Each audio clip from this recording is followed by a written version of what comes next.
What's going on, everybody? It's Jacob here, back with Amateur Hour TV for another video on the second channel for Amateur Hour. On this channel, I like to go through additional NBA-related topics, especially concerning the Toronto Raptors, that I just do not have enough time to go through on my main channel, Amateur Hour Sports, with over 11,000 subscribers. So instead, we do so on this channel where the vibes are different, a little bit more informal, a little bit more of a personal touch for myself, but still that great Raptors content that you love. And today, we have a video talking about Pascal Siakam, a little bit of hate that he's getting online, even after such a great season that he had last season, all-NBA third team. Raptors fans really look for opportunities to hate on this guy, and they may have found another one here, but I'm going to attempt to debunk what you saw in the title. But if you enjoyed this video along the way, be sure to drop a like, give that extra bit of support, and make sure you're subscribed to this channel. We're doing really well here. I'm having a lot of fun producing the content. We're getting close to 2,000 subs. You can help us on the road, and you get 3 to 4 Raptors videos a week, just like this one.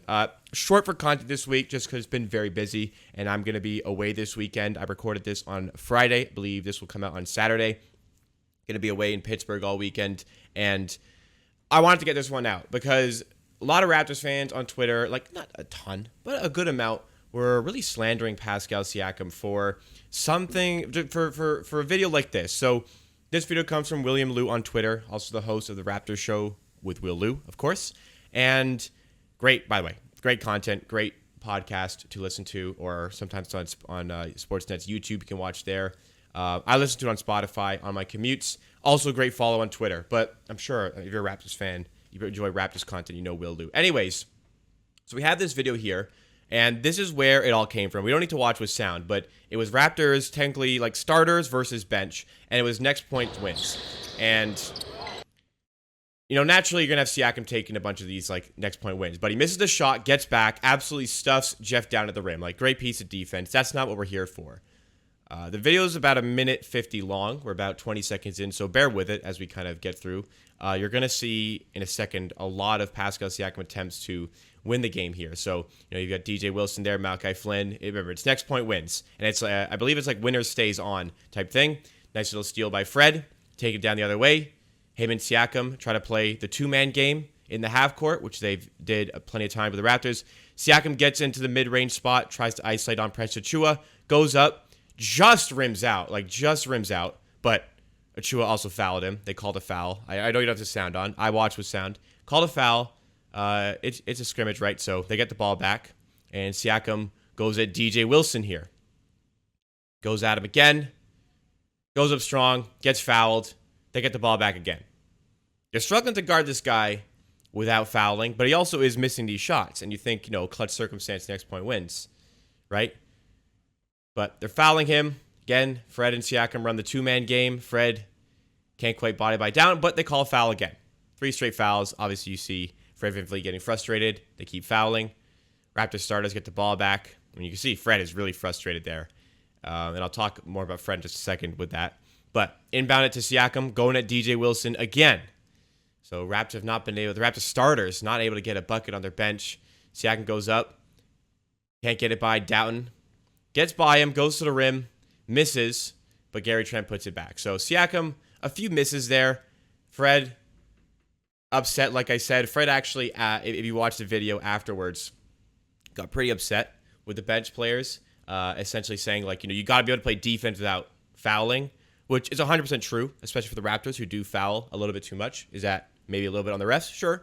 But the Raptors foul too much on defense. Anyways, just a kind of cool video, I guess. And it turned into a little bit of a hate piece for Pascal Siakam not being able to... Sorry, some volume displayed there. It turned into a little bit of a hate piece for Pascal Siakam apparently not being able to close out games in the NBA because they took this from a scrimmage of him not closing out game, despite the fact that he got fouled a bunch of times, and even on one of the ones he got fouled, it like rolled around the rim, went in and out. So Will Liu also provided this video of Siakam. I'll actually contextualize it, since turned into an excuse to pile on Pascal. Here's a game winner against Steph and Trey. Team with those guys. Also, other great players. I'm sure you'll pick them out.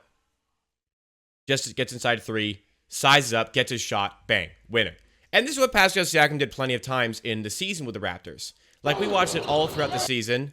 Pascal Siakam doing this, making big shots. Like, especially after, like, December.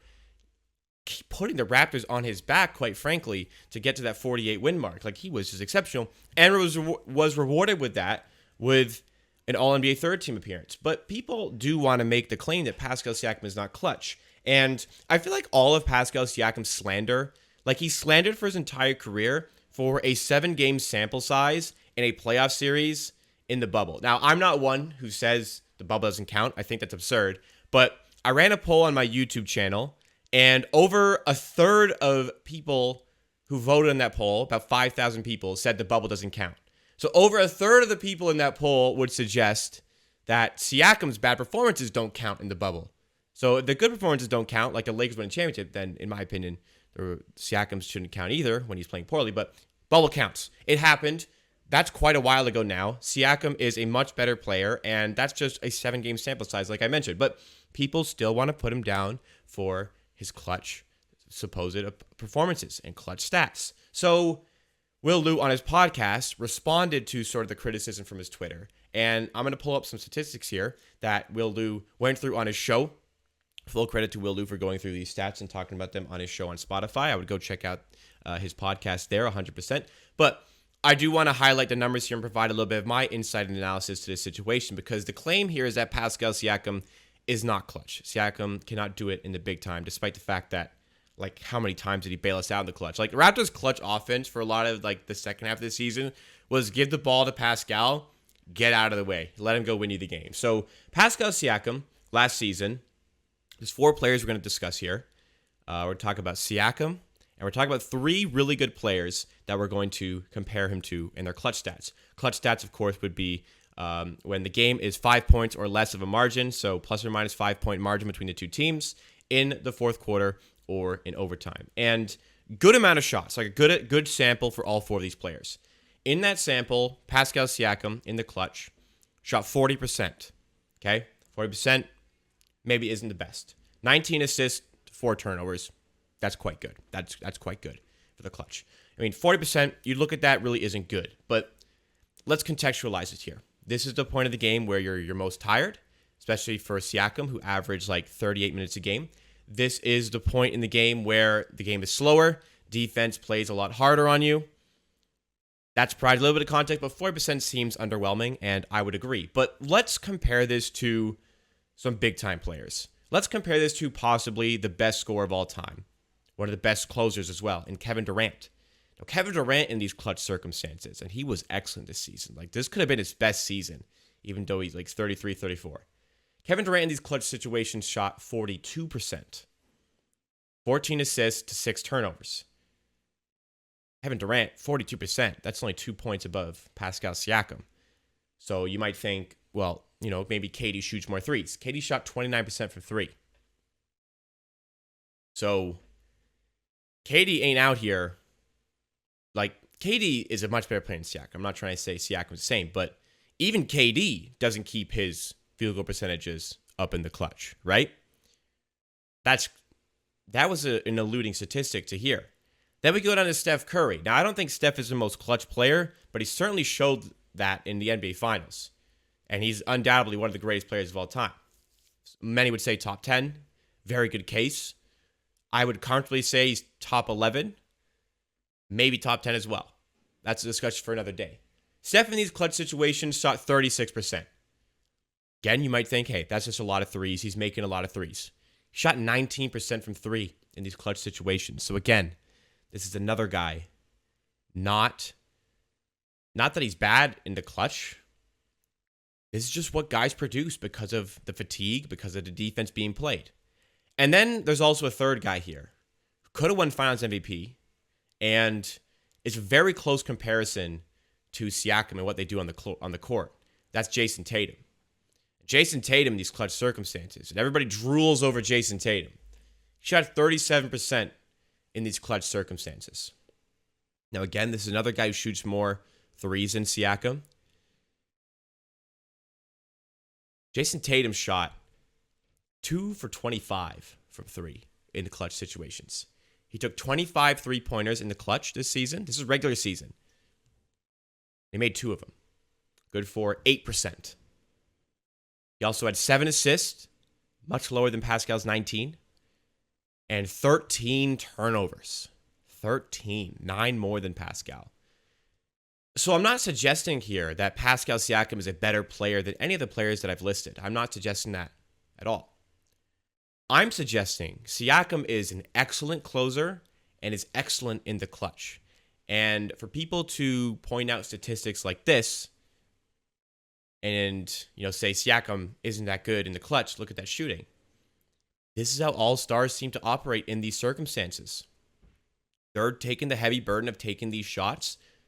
They're taking the difficult shots because you'd rather your best guy take a difficult shot than maybe a lesser guy take a maybe slightly better look. That's an open look, obviously. But these are the guys that their teams give them the ball in the clutch and expect them to deliver. And based on what we've seen here, many would concur that KD, Steph, and Tatum are great closers that you'd give the ball to. And on the evidence of these statistics, plus having watched him all season, Siakam is an excellent closer. And the notion that he's not clutch is just, again, people going back to a 7-game sample size in the bubble and maybe some extremely unfortunate bounces in the the Tampa season, where, granted, a few of these buzzer beaters rim out. I would say a couple of them have to drop, but this season put any notion that Siakam isn't clutch to bed. And if you don't agree, then you're just simply not watching these Raptors games, because it was so good watching Siakam this season. He was so spectacular, and he really brought it in the big moments of the big games, consistently, night in, night out. Put to bed any discussion about Siakam not being clutch or not being that guy. I mean, put those to bed. Conversations about Siakam being the number one guy in a championship caliber team, okay, those are fair conversations. I think Siakam can be the best player on a very, very good team. Can that team get over the top in a championship? Maybe not in today's Eastern Conference, which got even better this week with Donovan Mitchell going to Cleveland. But Siakam was an unbelievably good player. The All-NBA accolade will showcase that. We're lucky to have him on this team because he's clutch as damn hell. That is it for today on Amateur TV. Hope you enjoyed this video. Hopefully that provided a lot of insight that maybe you didn't have. Once again, thank you to, he's never going to see this. Thank you to Will Liu for going through providing these stats. I hope he's okay with me using these statistics. I really felt like I wanted to kind of convey my opinions on this one as well. And go check that out on Spotify, on Sportsnet, on YouTube, all that stuff. Raptors Show with Will Liu. Thanks so much for watching this video. Please be sure to drop a like if you did enjoy. Goes a long way to supporting the channel. And make sure you're subscribed to Amateur TV for more videos like this 3 or 4 times a week. Also, make sure you're subscribed to my main channel, Amateur Sports, as well, if you're not done so already, for more great Raptors content. See you again next time for another video on Amateur Hour TV.